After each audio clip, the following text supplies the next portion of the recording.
I couldn't breathe. Not because of the heat, not because of the sun pressing into my skin like a silent warning, but because something inside me had finally snapped. The beach was quiet. Tourists napped under umbrellas. My son was somewhere nearby, chasing waves with the careless joy only teenagers are allowed. And I sat there, motionless, wrapped in a towel that suddenly felt like a straitjacket. I had told myself this trip would help. Fresh air, salt water, a little time away. Just him and me. My husband didn't come. Again. Work, of course. But truthfully, I hadn't expected him to. What I hadn't expected was how empty I would feel without the excuse of his presence. I closed my eyes, tilted my face to the sun, tried to pretend. Pretend that this was rest, that I wasn't on the verge of something I couldn't name. But then my breath caught. It was sudden, shallow, sharp. Panic, the kind that doesn't scream but hovers, like a whisper in your chest that grows louder by the second. I stood too fast, stumbled toward the outdoor shower. Cold water, I thought. Maybe that would shock it away. The water hit my skin, and for a second I felt alive. Then came the thoughts. When did I stop feeling seen? When did silence become the language of my marriage? When did my son grow so tall, so distant, while I stood still? I wasn't having a breakdown. I was having a realization. This wasn't about love lost. It was about love neglected, about days that blurred into years, about living in a house with a man who used to touch my face like it mattered, and now barely noticed when I cried quietly beside him at night. I leaned against the tiled wall, water pooling at my feet. No one was watching. No one ever really was. And for the first time, I let that truth settle into my bones. I'm not okay. And pretending I am is no longer helping anyone, especially not me. The drive home felt longer than it should have. My son had his earbuds in, staring out the window like he couldn't wait to mentally escape again. I didn't blame him. I was doing the same thing, just silently, inside my own head. We didn't speak much. What was there to say? That the beach had felt too quiet? That even in the sunshine, something inside me had gone dark? I didn't want to worry him. I didn't want to say the wrong thing. So I stayed silent, just like always. When we pulled into the driveway, the house stood exactly as we left it. That sameness should have been comforting, but it wasn't. It felt like a loop I couldn't break. Same porch, same door, same walls that had watched me fade over the years without ever asking why. I took a slow breath and stepped inside, carrying too much in my hands just to avoid thinking. He was in the kitchen, not waiting, not greeting, just standing there, scrolling through his phone like he hadn't noticed the weekend pass. His welcome back was a glance, one short look before he turned his eyes back to the screen. I put the bags down, not for him to help with. I'd stopped expecting that a long time ago. It wasn't anger I felt, just confirmation.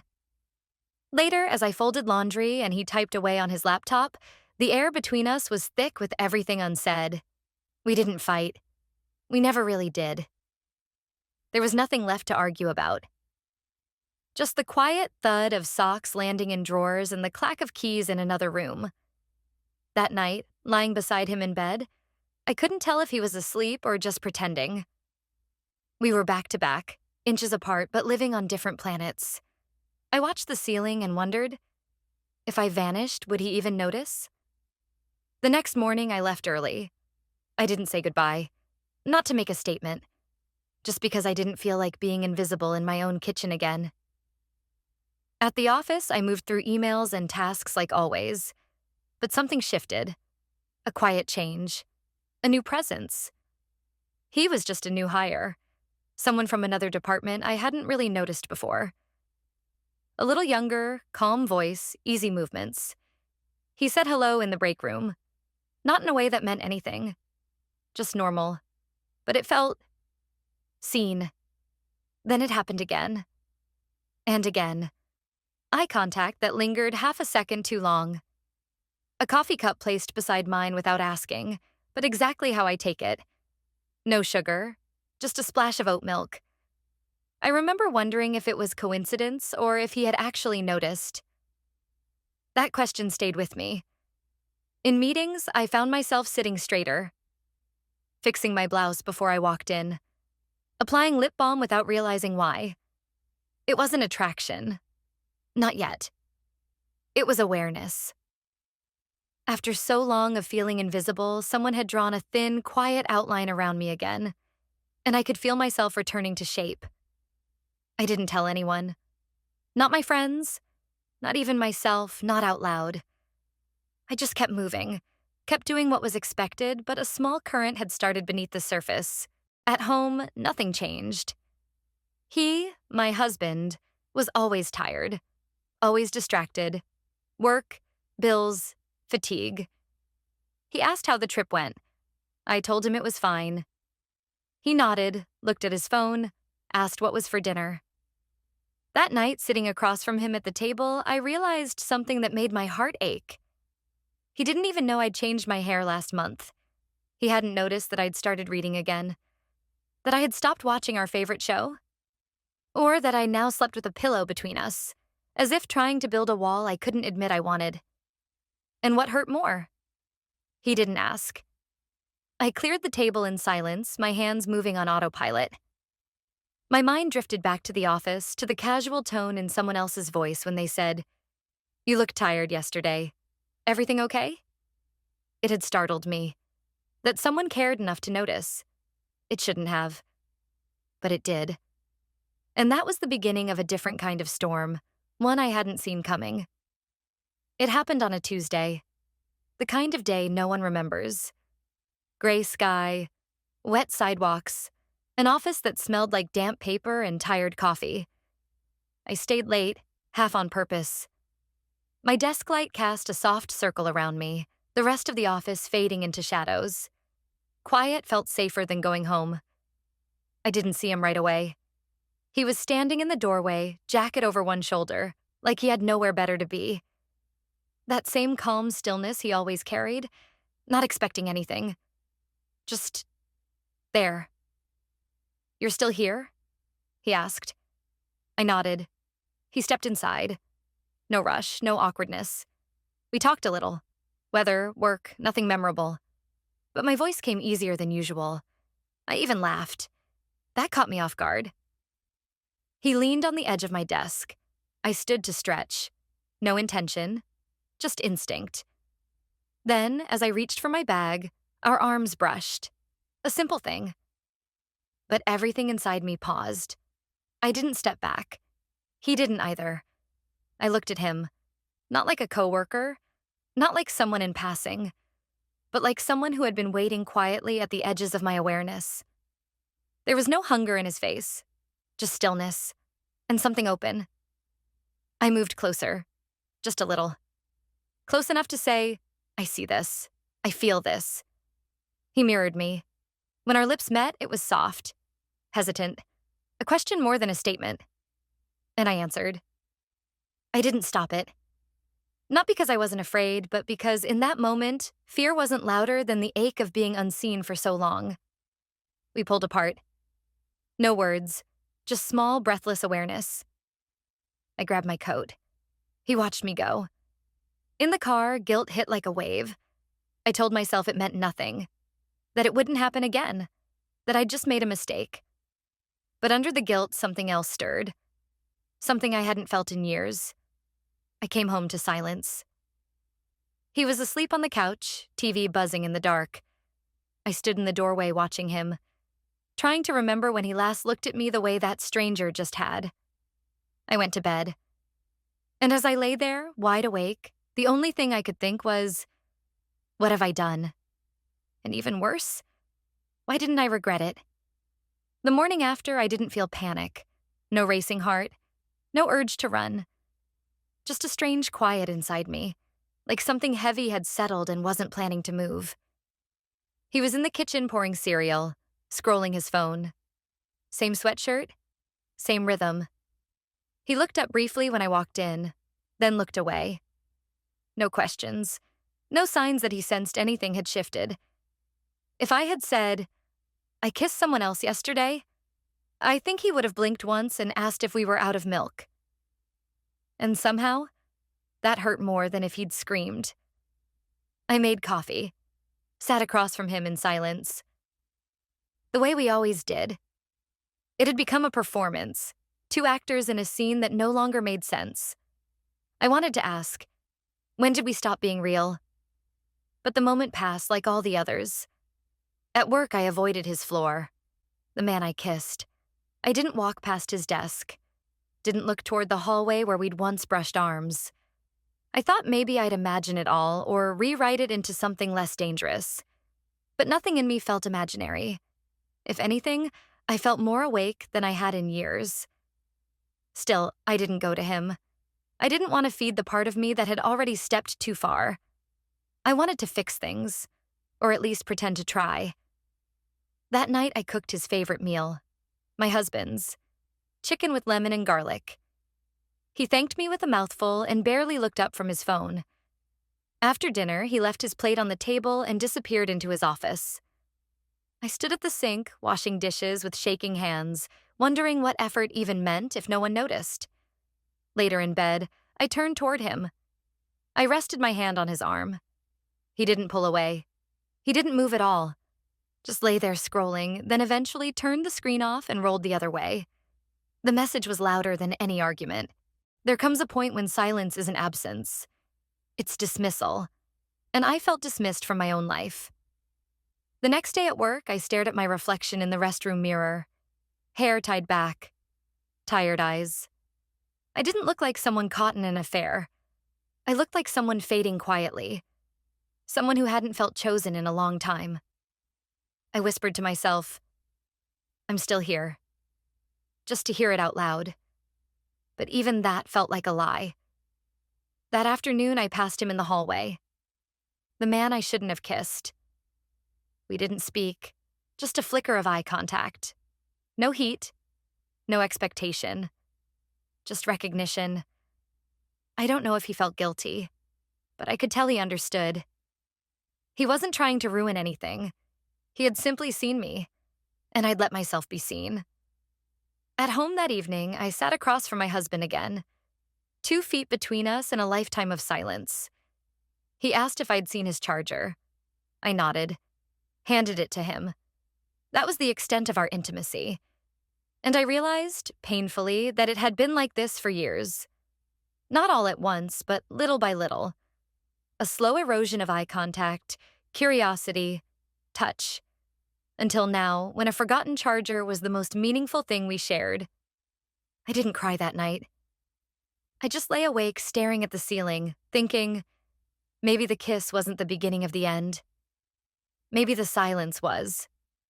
I returned to the beach 2 weeks later. Not because I wanted to, because I needed to know if anything had really changed, or if it was just me. The sky was clearer this time, the air lighter, but I wasn't. I carried the weight of too many unfinished thoughts. I brought my son again.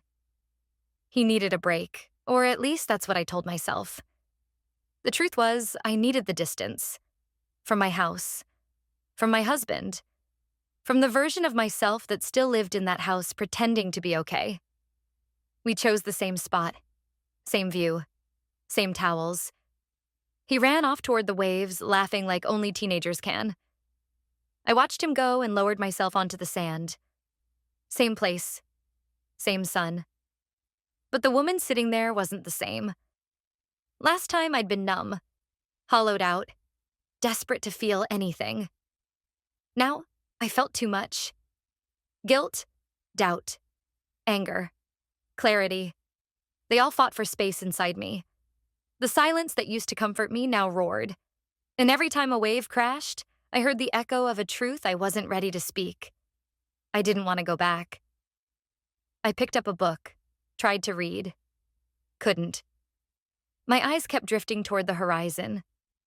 The line where sea met sky looked so clean, so defined. Like a boundary I couldn't cross. But maybe I didn't want to. Maybe I wanted to stand exactly where I was. Right on the edge of before and after. I rose and walked along the shoreline, letting the water kiss my feet. Movement helped. The ocean tugged at me, gentle but persistent, like it knew I had things to release. Grief, fear, pieces of a life I'd outgrown. A man walked past. Not him. A stranger. He smiled and nodded. I smiled back. It meant nothing. But it reminded me I was still visible. Still here. That mattered more than I expected. I went back to the towel and watched my son. He looked older, sharper around the edges. I wondered if he noticed the difference in me, if he sensed the crack in the version of his mother he'd always known. Later, we walked to the beach showers, rinsing off sand and salt. He went first. I waited my turn. The water hit my shoulders cold and direct, and I closed my eyes. But I wasn't washing anything away this time. I was waking something up. Not shame. Not regret. Something quieter. Stronger. The woman who stood beneath that water knew something the old one didn't. That you can break and still rebuild. That you can feel lost and still belong to yourself. On the drive home, my son fell asleep in the passenger seat. His head tilted toward the window, the same way he used to when he was 5. I glanced at him, then looked at the road. My hands on the wheel felt steady for the first time in weeks, and I said it. Softly, but with certainty. You're not going back. Not to the woman who apologized for existing, not to the marriage that couldn't hear her, and not to a life where silence was easier than truth. It started with a message, not a long one. Just, can we talk sometime? And I stared at it longer than I should have. I wasn't supposed to want to see him again. I wasn't supposed to think about him at all. But my stomach tightened, and my fingers hovered above the screen, trembling slightly as if they knew I'd already made the decision. We met in a small cafe.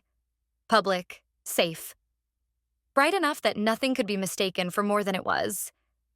I told myself I was only going for closure, for space to breathe, for clarity. But deep down, I knew that wasn't true.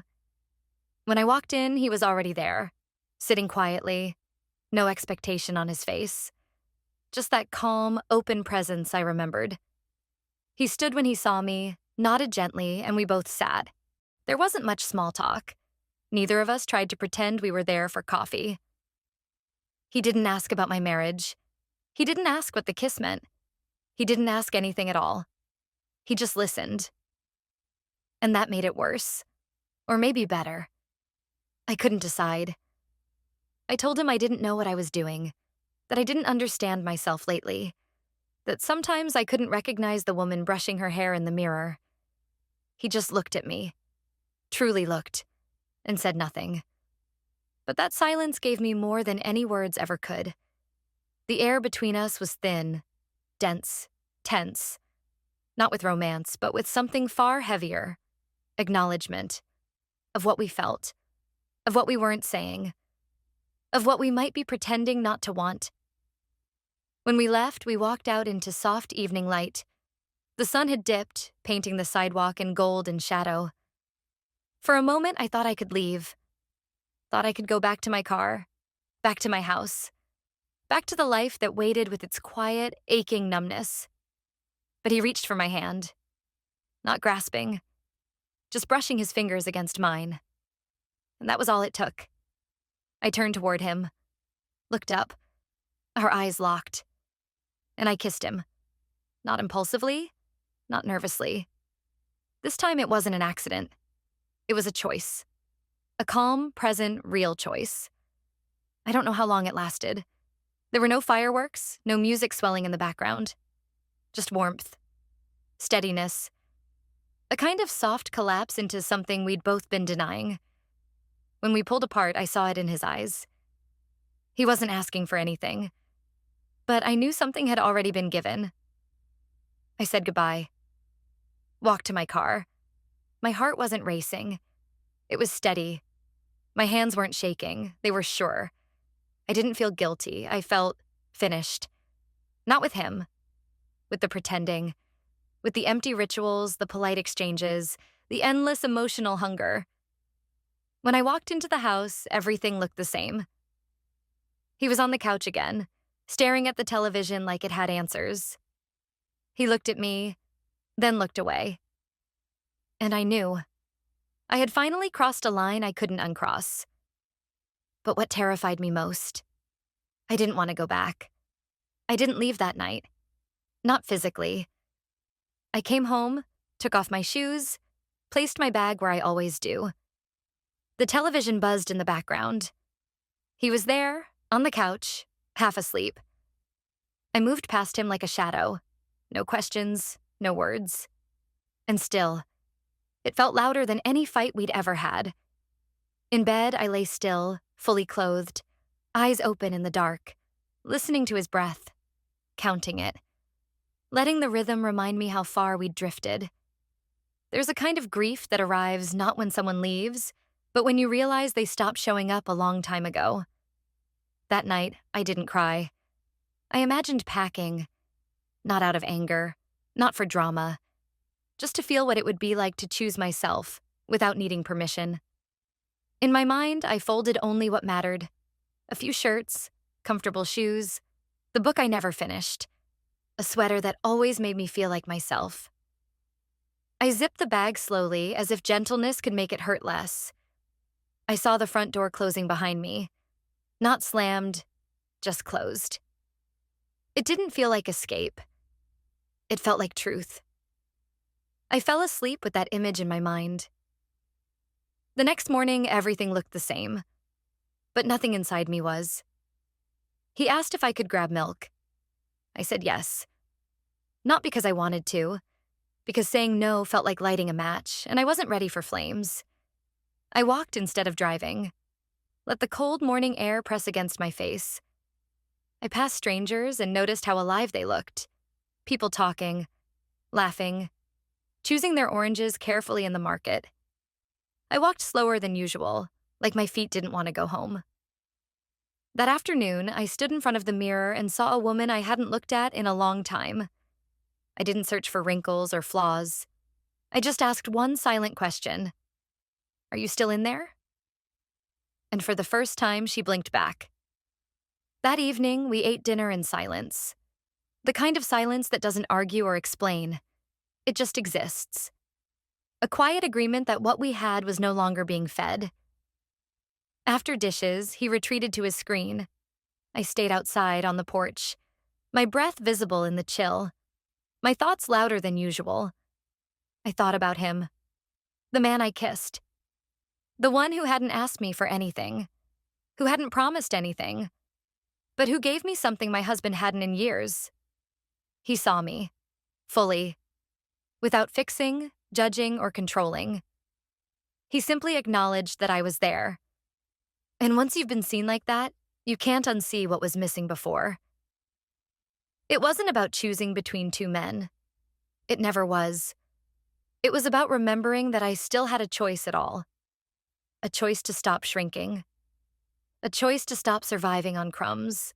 A choice to believe that wanting more didn't make me ungrateful. It made me honest. I sat on that porch until it got dark, then darker. No tears, no anger, just calm. The kind that comes not from peace, but from finally telling yourself the truth. I whispered into the night, not expecting an answer. I don't know when, but I'm leaving. And even if no one heard me, I did. It didn't happen during a fight. Not during a confrontation or some carefully planned conversation. It happened during laundry. I was folding towels. The TV was on. Some forgettable show humming in the background. I wasn't thinking about anything dramatic, just doing what I always did, moving through motions. And then I felt it. That familiar pressure in my chest. The ache I'd swallowed 1,000 times. The quiet pull toward silence, toward shrinking. But this time it didn't pass. It rose. Slow, certain. And I knew I couldn't push it back down again. He walked into the room, phone in hand, scrolling. Did you see my charger? I opened my mouth to answer, but instead I said, I'm not okay. He looked up, confused. For a second, I think he thought I meant physically. Something urgent, something fixable. But then he saw my face and stopped. What do you mean? He asked. I didn't have a script. No speech prepared. Just the truth. Bare and real. I mean, I've been disappearing, I said. And you haven't noticed. He shifted, defensive already. Where is this coming from? I almost apologized. Almost softened the edges. But I didn't. Because this wasn't an attack. It was a release. I'm tired of pretending, I said. Of being the only one reaching. Of filling the silence with smiles and routines and pretending that absence isn't absence. He stepped forward. Why now? What happened? I looked at him, and I said it. I kissed someone.